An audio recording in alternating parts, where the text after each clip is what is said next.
Channel 24 রাত 10টার খবরে শুনছিলেন সিলন ফ্যামিলি ব্লেন্টি শিরোনাম। পুরো খবরের সাথে রয়েছে আমি রহমান রাশেদ, নাজদিন নাসিরুল্লাহ। ভারতের লোকসভা নির্বাচনের খবর দিয়েই শুরু করতে চাই। ভারতে চলছে লোকসভা নির্বাচনের ভোট গণনা।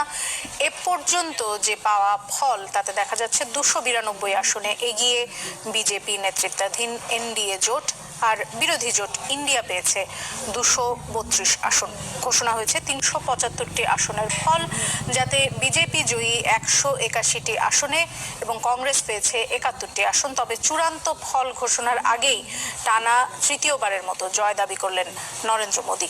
মঙ্গলবার রাতে দিল্লিতে বিজেপির সদর দপ্তরে ভাষণ দেন মোদী। এ সময় ধন্যবাদ দেন জনগণ এবং সমর্থকদের, সেই সাথে প্রশংসা করেন নির্বাচন পদ্ধতিরও। এ সময় ভারতের মাটি থেকে দারিদ্রতা এবং সন্ত্রাসবাদ দূর করার প্রতিশ্রুতি দেন নরেন্দ্র মোদী। এর আগে নিজের এক্স হ্যান্ডেলে দেয়া বার্তায়ও জয়ের দাবি করেন মোদী। বিস্তারিত জানাতে কলকাতা থেকে সরাসরি যুক্ত হচ্ছেন আমাদের সহকর্মী শুভজিৎ পুতুতুণ্ড। শুভজিৎ, আপনার সাথে 7টার খবরও কথা হচ্ছিল এবং তখন আসলে আমরা পশ্চিমবঙ্গের ফলাফলের বিশ্লেষণ আপনি আমাদেরকে বলছিলেন, সেই সাথে বলছিলেন যে মোদী এবার প্রধানমন্ত্রী না হতে পারে সে ধরনের একটি সম্ভাবনা কিন্তু আছে, কিন্তু মোদী কিন্তু এর মধ্যেই তৃতীয়বার জয়ের কথা বলে ফেলেছেন। দেখুন, প্রধানমন্ত্রী নরেন্দ্র মোদী তিনি জয়ের কথা বলবেন, এটাই স্বাভাবিক বিষয়, কারণ তার এনডিএ সংখ্যাগরিষ্ঠ যে আসন সেটা কিন্তু পেয়ে গিয়েছে ইতিমধ্যেই।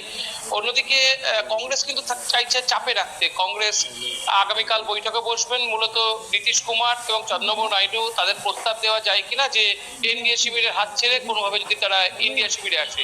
এক্ষেত্রে সূত্রের খবর যে প্রধানমন্ত্রিত্ব যদি অফার করা হয় সেক্ষেত্রে তারা প্রধানমন্ত্রিত্ব অফার করে দিতে পারেন, এমনকি স্বরাষ্ট্রমন্ত্রী পদও তারা অফার করে দিতে পারেন চন্দ্রবাবু নাইডু এবং নীতিশ কুমারের সামনে। এবং একটা জিনিস পরিষ্কার, যে বিহারের যদি এই মুহূর্তে যা জোটের অবস্থা, সেখানে কিন্তু বিহারে মুখ্যমন্ত্রী পদে নীতিশ কুমারের থাকা কিন্তু এখন সংশয় হয়ে দেখা দিয়েছে।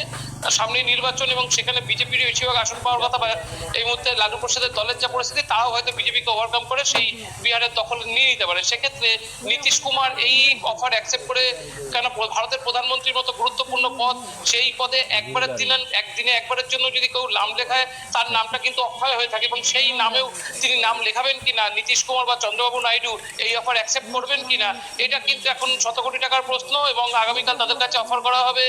তারা এইসব ভারতের রাজনীতিতে পাল্টিবাজ দলবদল হিসেবে এমনিতেই এত, তারা আদৌ সেইখানে নাম লিখিয়ে তারা শিবির ছাড়বেন কিনা, শিবির বদল করবেন কিনা, এটা কিন্তু আগামীকালে দেখার অপেক্ষা সবাইকে থাকতে হবে। অন্যদিকে আপনি যেটা বলছিলেন পশ্চিমবঙ্গের রেজাল্ট কেন এমন হলো, পশ্চিমবঙ্গে একটা যেটা গড়পড়তা ধরা বাঁধা ছিল যে পশ্চিমবঙ্গে রেজাল্টে কিছুটা হলো বদল আসতে পারে, পশ্চিমবঙ্গে বিজেপি ধাপা বসাতে পারে। এবং সকালের যে ট্রেন্ড, সকালের ট্রেন্ড কিন্তু সেটাই শো করছিল যে যখনই একদম করোনা শুরু হয় সেখানে বিজেপি অনেকটা এগিয়ে গিয়েছিল। কিন্তু একটা জিনিস বুঝতে হবে, মমতা বন্দ্যোপাধ্যায় যে একদম বেসিক রুটের থেকে তিনি যে চিন্তা ভাবনা করেন, মানুষের হাতে টাকা দেওয়ার যে চিন্তা ভাবনা তার রয়েছে, লক্ষ্মীর ভান্ডার যে প্রকল্প, সেই প্রকল্পে পশ্চিমবঙ্গের 2 কোটি মহিলা সরাসরি রেজিস্টার্ড, এবং 2 কোটি মহিলার হাতে মমতা বন্দ্যোপাধ্যায় প্রতি মাসে 1000 রুপি করে পৌঁছে দেন। এবং মহিলাদের কাছে এটা কিন্তু যথেষ্ট স্বনির্ভর হওয়ার একটা উপায়। এবং মহিলাদের যে ভোট দেখা যাচ্ছে, মহিলাদের ভোটের পার্সেন্টেজে তৃণমূল কংগ্রেস যেসব এলাকায় জিতেছে সেখানে মহিলা ভোটের পার্সেন্টেজ বেশি, এবং এই নিরিখে কিন্তু মমতা বন্দ্যোপাধ্যায়কে মাস্টার স্ট্রোক দিয়ে তিনি কিন্তু এবারের ভোটেও বাজিমাত করেছেন, যেমনটা তিনি 2021 সালের বিধানসভা নির্বাচনেও করেছিলেন। দোলা। শুভজিৎ, অসংখ্য ধন্যবাদ আপনাকে। দর্শক, কলকাতা থেকে আমাদের সঙ্গে যুক্ত হয়েছিলেন আমাদের সহকর্মী শুভজিৎ পুতুতুণ্ড। লোকসভা নির্বাচন নিয়ে একটা বিষয় কিন্তু বলে দেওয়া যায়, লোকসভা নির্বাচনে বেশ কিছু রাজ্যে অতীতের সমীকরণ পাল্টে যেতে পারে। এই যেমন উত্তরপ্রদেশে চমক দেখাচ্ছে কংগ্রেস নেতৃত্বাধীন ইন্ডিয়া জোট। জমকালো আয়োজনে অযোধ্যায় রাম মন্দিরের উদ্বোধন করেছিলেন, কিন্তু সেখানেও ম্যাজিক দেখাতে পারেনি বিজেপি। কোণঠাসা হয়েছে তারা মহারাষ্ট্র। এবং বুথ ফেরত যে জরিপ, সেই জরিপকে বৃদ্ধাঙ্গুলি দেখিয়ে বাংলায় আবারও ঝড় তুলেছে মমতার তৃণমূল শিবির। ভারতের 18তম লোকসভা নির্বাচনের চূড়ান্ত ফল ঘোষণার বাকি আর কয়েক ঘন্টা।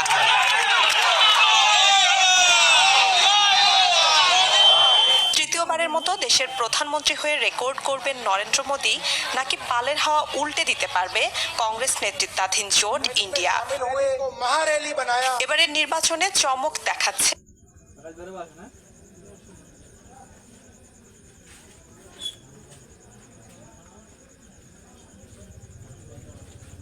ইন্ডিয়া জোট, যাতে ৩০০-র গণ্ডি পেরোতে বড় ধাক্কায় পদ্মশিবির।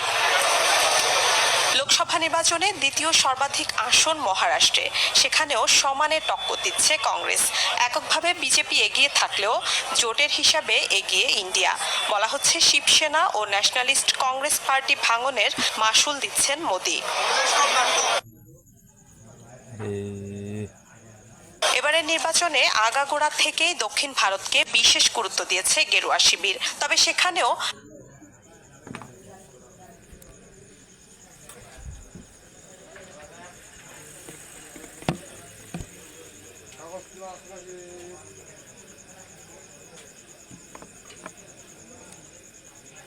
রেখেছে বিজেপি।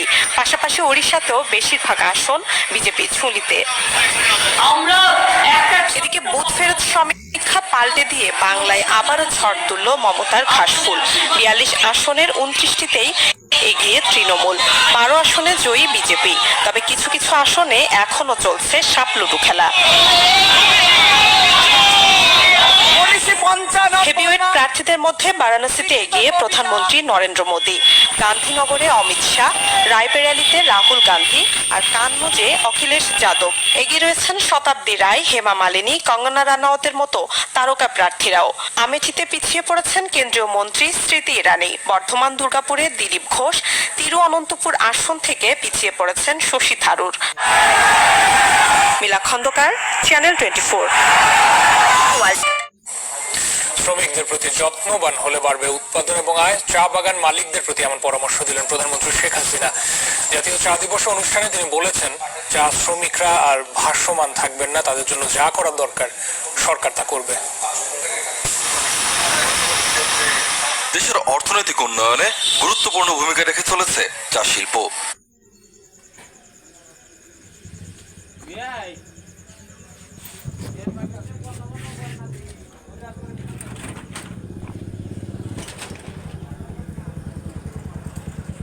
অতীতের সব রেকর্ড অতিক্রম করে গত বছর দেশে প্রায় ১০৩ মিলিয়ন কেজি চা উৎপাদিত হয়।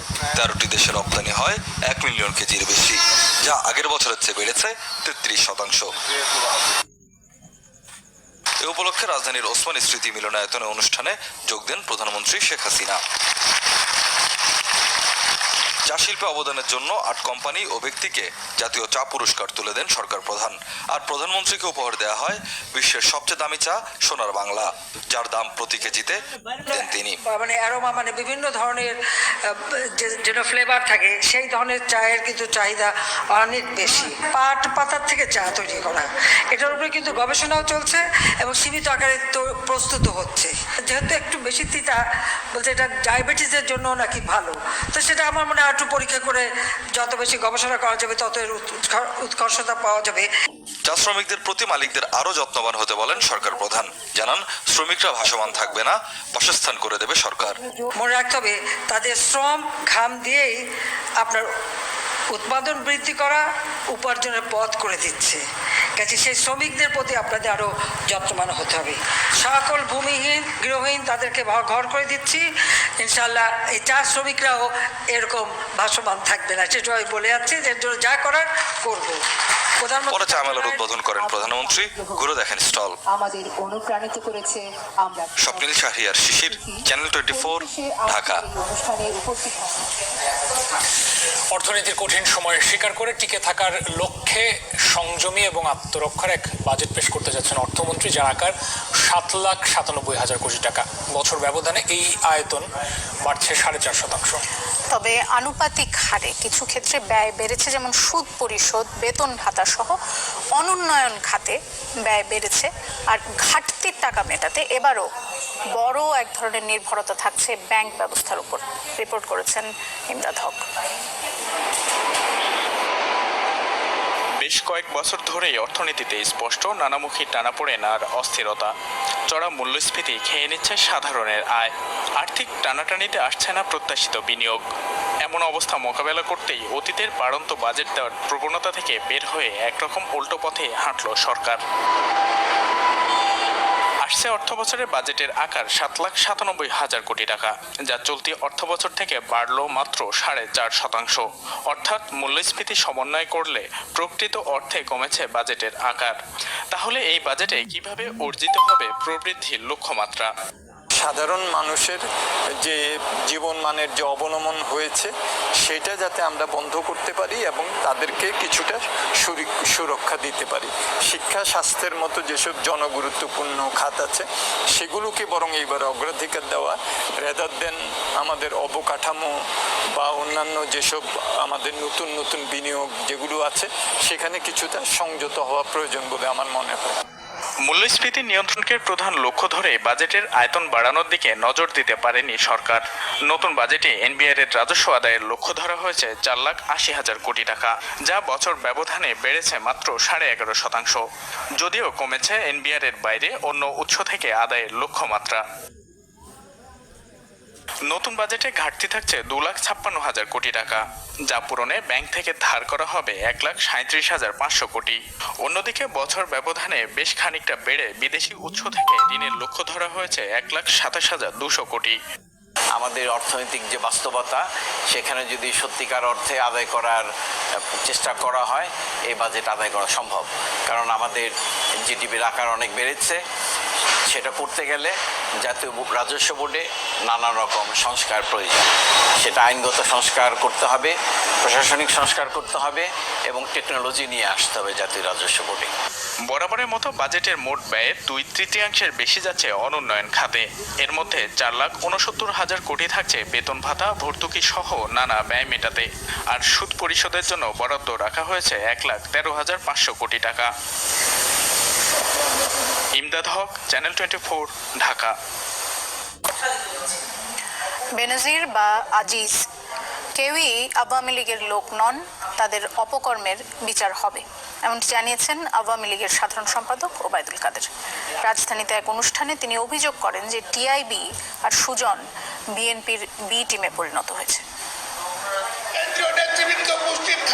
7 জুন ঐতিহাসিক 6 দফা দিবস ও আওয়ামী লীগের প্রতিষ্ঠাবার্ষিকী উদযাপন উপলক্ষে প্রস্তুতি সভা করে ঢাকা মহানগর উত্তর আওয়ামী লীগ। তেজগাঁয়ে সংগঠনটির ঢাকা জেলার কার্যালয়ে প্রস্তুতি সভার প্রধান অতিথির বক্তব্য দেন সাধারণ সম্পাদক ওবায়দুল কাদের। বলেন, সাবেক সেনা ও পুলিশ প্রধান আওয়ামী লীগের কেউ নন। বেনজির আমাদের দলের লোক নন, আজিজও আমাদের দলের লোক নন। সেনা প্রধান হয়েছে তার যোগ্যতা, তার সিনিয়র, আমরা তাদের বানাইনি।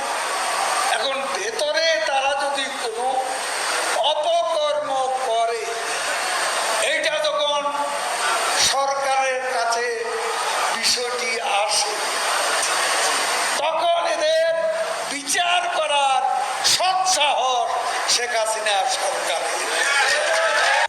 টিআইবি ও সুজনের কড়া সমালোচনা করে ক্ষমতাসীন দলের এই সাধারণ সম্পাদক বলেন, এরা বিএনপির সুরে কথা বলছে। টিআইবি আর সুজন ফখরুল বয়স যে সুরে কথা বলে তারাও একই সুরে কথা বলে। তবে কি মানুষের প্রশ্ন, টিআইবি আর সুজন কি বিএনপির বিটি? আওয়ামী লীগের শীর্ষ নেতাদের কারো বিরুদ্ধে দুর্নীতির অভিযোগ নেই বলে দাবি করেন ওবায়দুল কাদের। সত্যকে অস্বীকার করে রাজনীতি করা। জুনায়েদ খান, চ্যানেল 24, ঢাকা। সাবেক আইজিপি বেনজির আহমেদকে বাঁচানোর জন্যই গোপনে বিদেশে পালিয়ে যেতে সহযোগিতা করেছে সরকার। চট্টগ্রামে এক সেমিনারে এমন অভিযোগ করেছেন বিএনপি মহাসচিব মির্জা ফখরুল ইসলাম আলমগীর। সাবেক সেনাপ্রধানের বিরুদ্ধে দুর্নীতির অভিযোগ লজ্জাজনক বলেও এ সময় মন্তব্য করেন তিনি। প্রয়াত রাষ্ট্রপতি জিয়াউর রহমানের 43তম মৃত্যুবার্ষিকী উপলক্ষে এই সেমিনারের আয়োজন করে চট্টগ্রাম ফোরাম। সেমিনারে প্রধান অতিথি ছিলেন বিএনপির মহাসচিব মির্জা ফখরুল ইসলাম আলমগীর। তিনি সরকারের নানা কর্মকাণ্ডের সমালোচনা করে বলেন, দেশকে একটি দল ও কিছু ব্যক্তির লুটের রাজত্বে পরিণত করা হয়েছে। সাবেক আইজিপি বেনজিরের হাজার দুর্নীতির খবর বের হচ্ছে প্রতিদিন, তাই তাকে বাঁচানোর জন্য সরকার গোপনে পার করে দিয়েছে বলে অভিযোগ করেন বিএনপি মহাসচিব। সাবেক সেনাপ্রধানের বিরুদ্ধে দুর্নীতির অভিযোগও লজ্জাজনক বলে মন্তব্য করেন তিনি। বলতে লজ্জা হয় যে আবার পুলিশ বাহিনীর সাবেক প্রধান সাবেক প্রধান, তার বিরুদ্ধে প্রতিদিন পাতায় পাতায় হাজার হাজার দুর্নীতির খবর বেরোচ্ছে। মানে দেখেন এই সরকার কি করছে, ওই চোরকে, ওই ডাকাতকে তারা বাঁচাবার জন্য গোপনে তাকে পাচার করে দিয়েছে। একটা বেনজির নয়, একটা আজিজ নয়, অসংখ্য বেনজির আজিজ তারা তৈরি করতে পারবে। মির্জা ফখরুল অভিযোগ করেন, আওয়ামী লীগ বেআইনিভাবে ক্ষমতায় থেকে ছদ্মবেশে বাকশাল কায়েম করতে চায়। এজন্য সবাইকে রাজপথে নামার আহ্বান জানান বিএনপি মহাসচিব। এরা সব সময় এক নায়কত্বে বিশ্বাস করে এবং তারা ওই বাকশালেই বিশ্বাস করে। তারা বাকশালটাই করতে চায়, একটা নতুন ছদ্মবেশে আবহে গণতন্ত্রের একটা ফাসাদ দিয়ে দিতে চায়। এসব আফ্রিকার জন্য আমাদের সকলকে ঐক্যবদ্ধ হয়ে আজকে নৃত্য কণ্ঠে চিৎকার করে বলতে হবে, রাস্তায় নেমে আসতে হবে এবং এদেরকে পরাজিত করতে হবে। সেমিনারে চট্টগ্রাম ফোরাম ও সম্মিলিত পেশাজীবী পরিষদের পাশাপাশি বিএনপির চট্টগ্রাম মহানগর, উত্তর ও দক্ষিণ জেলার নেতারাও অংশ নেন। রনি দত্ত, চ্যানেল 24, চট্টগ্রাম। দর্শক, রাত 10টার খবর দেখছেন, একটা বিরতি নিচ্ছি, সাথেই থাকুন, ফিরছি কিছুক্ষণ পর। দর্শক, রাত 10টার খবরে আবার আমন্ত্রণ। আপনারা চ্যানেল 24। নেপালে আটকে থাকলেও এমপি আনার হত্যার অন্যতম অভিযুক্ত সিয়ামের সাথে দেখা করতে পারেনি ডিবির প্রতিনিধি দল। আর ভারতের মোস্ট ওয়ান্টেড হওয়ায় তাকে বাংলাদেশে ফিরিয়ে আনা সম্ভব হবে কিনা তাও প্রশ্ন সাপেক্ষ, যদিও ডিবি বলছে এতে তদন্ত প্রক্রিয়া বাধাগ্রস্ত হবে না। এমপি আনার হত্যা তদন্তে নেপাল থেকে অনেকটা খালি হাতেই যেন দেশে ফিরল ডিবির প্রতিনিধি দল। কয়েকদিন আগেই জানা যায় দেশটিতে আটক হয়েছে সিয়াম, যে কিনা ঝিনাইদহ সংসদ সদস্য হত্যাকাণ্ডে অংশ নেয় সরাসরি। তবে ডিবি প্রধান জানান, সিয়ামের সাথে দেখা হয়নি গোয়েন্দাদের। কাঠমান্ডু পুলিশ সিয়াম সম্পর্কে যে কথাটি বলেছে সে আনঅফিশিয়ালি আমাদেরকে জানিয়েছে, সে কিন্তু আনঅফিশিয়ালি তারা আমাদের কিছু বলেছে। আমি আনঅফিশিয়ালি যে বলেছে তাকে আমি কি তথ্য দিয়েছে সেটা আপনাকে বলতে পারি না তদন্তের সাথে। হত্যাটি সংঘটিত হয় ভারতে, তাই দেশটির মোস্ট ওয়ান্টেড সিয়াম। আর বাংলাদেশের এমপি খুনে অভিযুক্ত হওয়ায় তাকে এখন ফেরত চাইছে দুদেশী। ডিবি প্রধান জানালেন, যারাই তাকে হেফাজতে নিক তদন্তে লাভবান হবে বাংলাদেশি।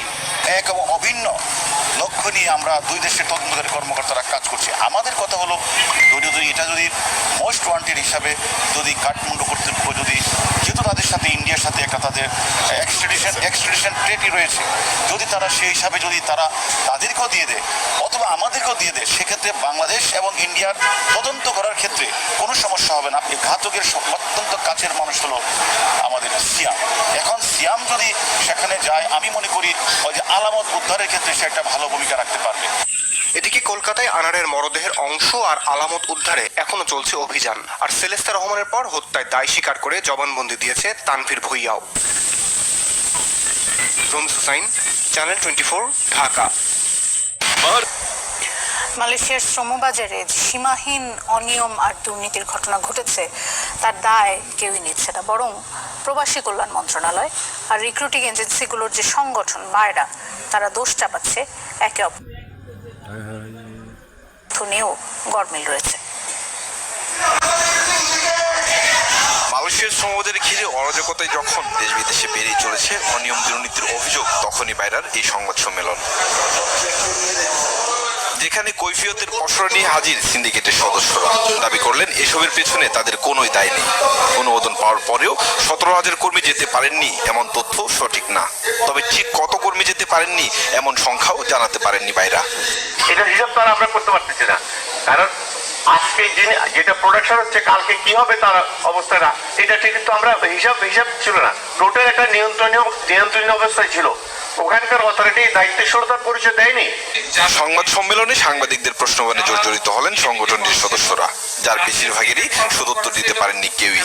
একসময় অতিরিক্ত অভিবাসন ব্যয়ের কথা জানা নেই বলেও দাবি করেন রিক্রুটিং এজেন্সির সাবেক এই নেতা। আমাদের রিক্রুটিং এজেন্সি আছে, তাদের সাথে কথা বলে আমরা বুঝতে পেরেছি যে তারাই ছিল রিয়েল যাওয়ার জন্য, তারাই হয়েছে ভিকটিম, তাদেরকে আমরা এই কারণে পাঠাতে পারিনি। আপনারা কি যে জিজ্ঞাসা করলেন যে আপনারা কি জানতেন না, আমরা জানতাম না, জানার কোনো স্কোপ নাই। মালয়েশিয়ায় কর্মী পাঠানোর তালিকার শীর্ষে থাকা এই সংসদ সদস্য বলছেন ভিসা এনেছেন অন্যজন, তারা শুধু প্রক্রিয়া করেছেন। আল্লাহর রহমতে কাকতালীয়ভাবে আমারটা হয়েছে। প্রশ্ন হলো কিসের ভিত্তিতে তবে মালয়েশিয়ায় লোক পাঠানোর অনুমোদন পেয়েছেন? এইখানে মালয়েশিয়ান গভর্নমেন্ট যাদেরকে সিলেক্ট করছে তারাই শুধু এটার লোক পাঠানো সম্ভব হয়েছে। সব মিলে তাহলে ঠিক কত শ্রমিক যেতে পারলেন না মালয়েশিয়ায়? বাইরের দাবিও বা কতটুকু সঠিক? এমন প্রশ্নে প্রতিমন্ত্রীর কৌশলী জবাব, তদন্তে বেরিয়ে আসবে সবই। যেটা হয়েছে এটার ব্যাপারে কাউকে দোষারোপ করে লাভ নেই। এটা তদন্তের মাধ্যমে যা বাইরে আসবে তাই হবে এবং তার বিরুদ্ধে আইনানুগ ব্যবস্থা নেওয়া হবে, কাউকে ছাড় দেওয়া হবে না। সম্রাট হোসেন, চ্যানেল 24, ঢাকা। ভালো একটা বিরতি।